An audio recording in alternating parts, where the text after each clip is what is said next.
ക്രിസ്തുവിൽ വാത്സല്യമുള്ളവരെ, ക്രിസ്മസ് ആഘോഷത്തോടുകൂടി നാം തിരുപ്പിറവി കാലത്തിലേക്ക് കടന്നു കഴിഞ്ഞു. തിരുപ്പിറവി കാലത്തിൽ തിരുക്കുടുംബത്തിൻ്റെ തിരുനാൾ നാം ആഘോഷിക്കുന്നു. ലൂക്ക 2-ാം അധ്യായം 41 മുതൽ 52 വരെയുള്ള വാക്യങ്ങളാണ് ഇന്നത്തെ വിചിന്തന ഭാഗം. ബാല്യകാല വിവരണത്തിൽ ദേവാലയ അന്തരീക്ഷത്തിൽ നടക്കുന്ന ഒരു സംഭവമാണ് ഈ വചനഭാഗത്ത് വിവരിക്കുന്നത്. മത്തായിയും ലൂക്കായും യേശുവിൻ്റെ ജനന ശൈശവ വിവരണങ്ങൾ നൽകുന്നുണ്ടെങ്കിലും യേശുവിൻ്റെ ശൈശവകാലവുമായി ബന്ധപ്പെട്ട ഒരു സംഭവം ലൂക്ക മാത്രമേ നൽകുന്നുള്ളൂ. ബാലനായ യേശു ദേവാലയത്തിൽ. പ്രാചീന ഗ്രീക്ക് ജീവചരിത്ര വിവരണങ്ങളിൽ നായകന്റെ സവിശേഷ ബുദ്ധി വൈഭവം പ്രകടമാക്കുന്ന സംഭവങ്ങൾ രേഖപ്പെടുത്തി കാണുന്നുണ്ട്. അപ്രകാരമുള്ള വിവരണങ്ങളാൽ പ്രചോദിതനായി ലൂക്ക സുവിശേഷകനും യേശുവിൻ്റെ ബുദ്ധി വൈഭവം സ്പഷ്ടമാക്കുവാൻ ഉദ്ദേശിച്ചുകൊണ്ട് ഈ സംഭവം ജനന ശൈശവ വിവരണത്തിൽ ഉൾച്ചേർത്തിരിക്കാനാണ് സാധ്യത. കാനോനികമല്ലാത്ത നോൺ കാനോനിക്കൽ കൃതികളിൽ യേശുവിൻ്റെ ബുദ്ധി വൈഭവം വിവരിക്കുന്നുണ്ട്. നിയമഗ്രന്ഥങ്ങളും പ്രവാചക ഗ്രന്ഥങ്ങളും വ്യാഖ്യാനിച്ചുകൊണ്ട് ശ്രേഷ്ഠരെയും ജനങ്ങളുടെ പ്രബോധകരെയും ബാലനായ യേശു നിശബ്ദനാക്കുന്നു എന്നാണ് പ്രാമാണികമല്ലാത്ത ഗ്രന്ഥങ്ങളിൽ പറഞ്ഞിരിക്കുന്നത്. മറിയം യേശുവിനെ ദേവാലയത്തിൽ വച്ച് കണ്ടെത്തുമ്പോൾ ശ്രേഷ്ഠരും പ്രബോധകരും യേശുവിനെ പ്രതി മറിയത്തെ പ്രകീർത്തിക്കുന്നതും ഈ അപ്രമാണിക ഗ്രന്ഥത്തിലുണ്ട്. അതിപ്രകാരമാണ് ഇത്തരത്തിലുള്ള മഹത്വവും പ്രഭാവവും ജ്ഞാനവും ഞങ്ങൾ ഇതുവരെ കാണുകയോ കേൾക്കുകയോ ചെയ്തിട്ടില്ല. ഈ സംഭവത്തോടുകൂടി യേശുവിൻ്റെ ബാല്യകാല വിവരണങ്ങൾക്ക് ലൂക്ക സുവിശേഷകൻ വിരാമം ഇടുന്നുണ്ട്. ബാല്യകാല വിവരണത്തിൻ്റെ ആരംഭം ദേവാലയ അന്തരീക്ഷത്തിൽ വർണ്ണിച്ചതുപോലെ പ്രസ്തുത വിവരണത്തിൻ്റെ ഈ അന്തിമ ഭാഗവും ദേവാലയത്തിൻ്റെ പശ്ചാത്തലത്തിലാണ് അരങ്ങേറുന്നത്. ലൂക്ക സുവിശേഷകന്റെ ആഖ്യാന സിദ്ധി ഇതിലൂടെ വ്യക്തമാവുകയും ചെയ്യുന്നു. ജെറുസലേം ലക്ഷ്യമാക്കിയുള്ള ഒരു യാത്രയുടെ വിവരണം പോലെയാണ് യേശുവിൻ്റെ ബാല്യകാല കഥ ലൂക്ക എഴുതുന്നത്. ബാല്യകാല വിവരണത്തിലെ അവസാന ഭാഗവും ജെറുസലേം കേന്ദ്രീകരിച്ചു കൊണ്ടുള്ള ഒരു യാത്രയാണ്.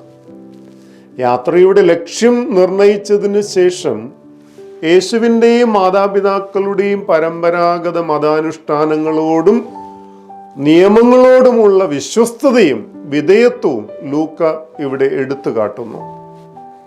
ജനനത്തിനു മുൻപും യേശുവിൻ്റെ മാതാപിതാക്കൾ സീസറിൻ്റെ കൽപ്പന പാലിച്ചിരുന്നു. ജനനാനന്തരം മതാനുഷ്ഠാനങ്ങളായ ശുദ്ധീകരണം, സമർപ്പണം തുടങ്ങിയവ അനുഷ്ഠിച്ചുമിരുന്നു. ഉടമ്പടിയുടെ അടയാളമായ പരിച്ഛേദനം, അതുവഴി ഇസ്രായേൽ മതസമൂഹത്തിലേക്ക് യേശു സ്വീകരിക്കപ്പെട്ട കാര്യവും ലൂക്ക നേരത്തെ സൂചിപ്പിച്ചിട്ടുണ്ട്. യഹൂദ പാരമ്പര്യം അനുസരിച്ച് കുടുംബത്തിലെ പുത്രസന്തതി 13 വയസ്സിന് ശേഷമാണ് ജെറുസലേം തീർത്ഥാടനം നടത്തുവാൻ ബാധ്യസ്ഥനാകുന്നത്. കാരണം യഹൂദ വംശജരായ പുരുഷന്മാർ 3 വിശേഷ തിരുനാളുകളിൽ പെസഹ, പെന്തക്കോസ്ത, കൂടാര തിരുനാൾ തുടങ്ങിയ 3 തിരുനാളുകളിൽ ജെറുസലേം ദേവാലയത്തിലേക്ക് തീർത്ഥയാത്ര ചെയ്യണമെന്ന് നിയമം അനുശാസിച്ചിരുന്നു. പുറപ്പാട് പുസ്തകം 23-ാം അധ്യായം 14 മുതൽ 17 വരെയുള്ള വാക്യങ്ങൾ കാണുക. എന്നാൽ 12-ാം വയസ്സിൽ തന്നെ ജെറൂസലേം തീർത്ഥാടന യാത്ര നടത്തുമ്പോൾ മതാനുഷ്ഠാനങ്ങളും നിയമങ്ങളും പാലിക്കുന്നതിലുള്ള യേശുവിൻ്റെ വ്യഗ്രതയെയാണ് ലൂക്ക വരച്ചു കാട്ടാൻ ശ്രമിക്കുന്നത്. മതാനുഷ്ഠാനങ്ങളും നിയമങ്ങളും പാലിക്കുവാൻ മാതാപിതാക്കളും യേശുവിനെ പരിശീലിപ്പിച്ചിരുന്നുവെന്ന് ഇവിടെ നമുക്ക് അനുമാനിക്കാം. ആചാരാനുഷ്ഠാനങ്ങൾക്ക് ശേഷം യേശു മാതാപിതാക്കളോടൊപ്പം മടങ്ങിയില്ല, ദേവാലയത്തിൽ തന്നെ തങ്ങി. യേശുവിനെ അന്വേഷിച്ച് ദേവാലയത്തിൽ എത്തുന്ന മാതാപിതാക്കൾ അവനെ പ്രബോധകരുടെ ഇടയിൽ സംവാദത്തിൽ ഏർപ്പെട്ടിരിക്കുന്നതായി കണ്ടെത്തുന്നു.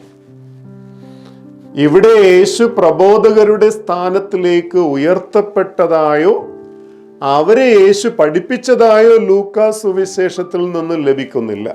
എന്നിരുന്നാലും യേശുവിൻ്റെ ഭാഷണവും മറുപടിയും ഏവരെയും അത്ഭുതപ്പെടുത്തിയിരുന്നതിൽ സംശയമില്ല. ഈ സംഭവത്തിലൂടെ സുവിശേഷകൻ എന്താണോ തൻ്റെ ശ്രോതാക്കളോട് പറയുവാൻ ഉദ്ദേശിച്ചത് അവ സ്പഷ്ടമാക്കാൻ ശ്രമിക്കുന്നു. ഒന്ന്, ബാല്യകാല വിവരണം ആരംഭിക്കുന്നതും അവസാനിക്കുന്നതും ദേവാലയ അന്തരീക്ഷത്തിലാണ്.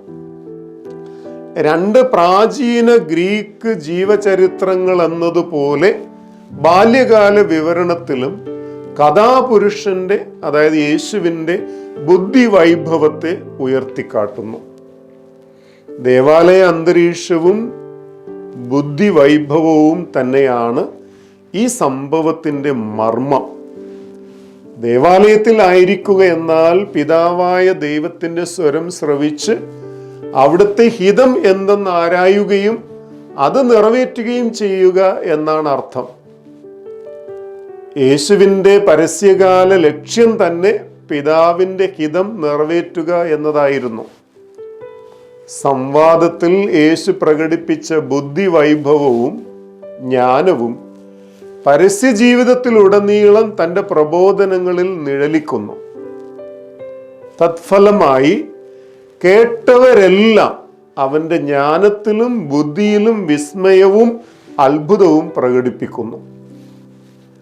ഒരു ബാലനായിരിക്കെ യേശു മാതാപിതാക്കളിൽ നിന്ന് ആർജിച്ച ദേവാലയ അന്തരീക്ഷ ജീവിതക്രമവും അതിലൂടെ സ്വായത്തമാക്കിയ പിതാപുതൃ ബന്ധത്തിലൂടെ വളർത്തിയെടുത്ത ജ്ഞാനപ്രഭാവവുമാണ് പരസ്യജീവിത കാലഘട്ടത്തെ പ്രവർത്തനങ്ങളെ അതിൻ്റെ പൂർണ്ണതയിൽ എത്തിച്ചത്.